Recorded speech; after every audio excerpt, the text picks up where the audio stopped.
Hello বন্ধুরা, চলে এসেছি আজ আবার একটা নতুন ভিডিও নিয়ে। তো আজ আমি বানাচ্ছি মশলা সয়াবিন টিক্কা। তো চলুন আমাদের পাশে থাকুন। প্রথমে আমি এখানে সয়া চাং নিয়ে নিয়েছি, মানে সয়াবিন। এবার এখানে পেঁয়াজ নিয়ে নিয়েছি, টমেটো, ক্যাপসিকাম আর টক দই। আমি কি পরিমাণ সব লিখে দিয়েছি এখানে। এবার চলুন ম্যারিনেশন করে নেব। আমি ম্যারিনেশন প্রথমে দই দিয়ে দিলাম, 1 কাপ টক দই যেটা, আর এখানে পেঁয়াজগুলো যেগুলো কেটে রেখেছি সেগুলো দিয়ে দিলাম। তার সাথে যে টমেটো আর ক্যাপসিকাম দিয়ে দিলাম। এবার এর উপর দিয়ে দিচ্ছি 1 চা চামচ হলুদ গুঁড়ো, 1 চা চামচ কাশ্মীরি লাল লঙ্কার গুঁড়ো, আর 1 চা চামচ কর্নফ্লাওয়ার, আর 1 চা চামচ লবণ, আর 1/2 চা চামচ গরম মশলা পাউডার। আর উপর থেকে দিয়ে দিচ্ছি 2 চা চামচ সর্ষের তেল। এবার এটাকে ম্যারিনেশন করে 10 মিনিটের জন্য রেখে দিলাম। তো এবার কড়াইটা চাপিয়ে নিয়েছি।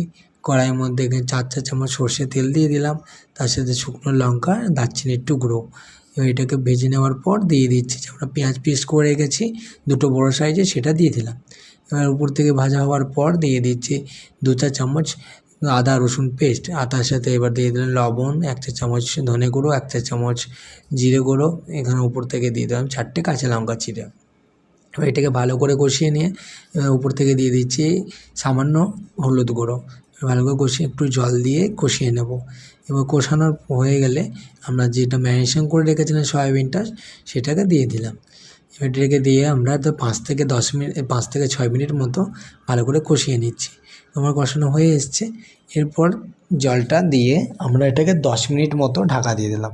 তো দেখুন আমাদের এটা মশলা সয়াবিন টিক্কা রেডি হয়ে গেছে। এবার ওপর থেকে দিয়ে দিচ্ছি 1 চা চামচ বাটার আর ধনেপাতা কুচি ছিটিয়ে, আর দিয়ে দিচ্ছি 1/2 চা চামচ গরম মশলা গুঁড়ো।